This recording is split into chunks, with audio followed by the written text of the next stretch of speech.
ইরানের বিরুদ্ধে পুনরায় সামরিক আগ্রাসনের কথা চিন্তা করছে মার্কিন যুক্তরাষ্ট্র। আগামী ৭ দিনের মধ্যেই নাকি শুরু হতে পারে এই আগ্রাসন। আর এবারের আগ্রাসনে আগের চেয়েও আরও ভয়াবহ হামলা চালানোর পরিকল্পনা করছে যুক্তরাষ্ট্র। বিভিন্ন প্রতিবেদন থেকে জানা যায় ইরানের উপর আরও আগ্রাসী বোমা হামলা চালানোর চিন্তা করছেন মার্কিন প্রেসিডেন্ট ডোনাল্ড ট্রাম্প। শুধুই কি বোমা হামলা, এবারের সংঘাতে আর কি পরিকল্পনা রয়েছে মার্কিন যুক্তরাষ্ট্রের? আবারও কি শুরু হবে ইরান যুক্তরাষ্ট্র তুমুল সংঘাত? রুশ সংবাদ সংস্থা তাস নিউজ মার্কিন প্রভাবশালী সংবাদ মাধ্যম নিউ ইয়র্ক টাইমসের বরাত দিয়ে এক চাঞ্চল্যকর তথ্য প্রকাশ করেছে।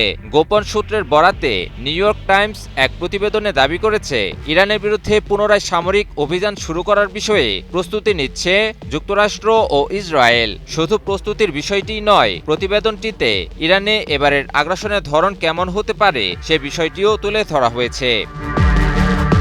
প্রতিবেদনটিতে বলা হয়, আগামী ৭ দিনের মাঝেই ইরানে পুনরায় হামলা শুরু করতে পারে যুক্তরাষ্ট্র ও ইসরায়েল। আর এবারের হামলায় আরও আগ্রাসী ধরনের বোমা হামলার কথা বিবেচনা করছে যুক্তরাষ্ট্র। শুধু বোমা হামলাই নয়, ইরানের পারমাণবিক স্থাপনাগুলো থেকে সমৃদ্ধ ইউরেনিয়াম দখল করার জন্যও নাকি স্থল অভিযানের কথা বিবেচনা করছে মার্কিন যুক্তরাষ্ট্র। আর এর জন্য বিশেষ বাহিনী মোতায়েনের কথা ভাবছেন মার্কিন প্রেসিডেন্ট ডোনাল্ড ট্রাম্প। প্রতিবেদনটিতে আরও বলা হয়, ইরানে হামলার বিষয়ে ট্রাম্পের উপদেষ্টারা মার্কিন প্রেসিডেন্টকে একটি বিশদ পরিকল্পনা তুলে ধরেছেন, কিন্তু মার্কিন প্রেসিডেন্ট এখনও ইরানে হামলার বিষয়ে চূড়ান্ত সিদ্ধান্ত নেননি। পরিকল্পনায় বোমা হামলা, স্থল অভিযান, এমনকি নেতৃত্বকে লক্ষ্য করে হামলার বিষয়টিও রয়েছে বলে জানানো হয়।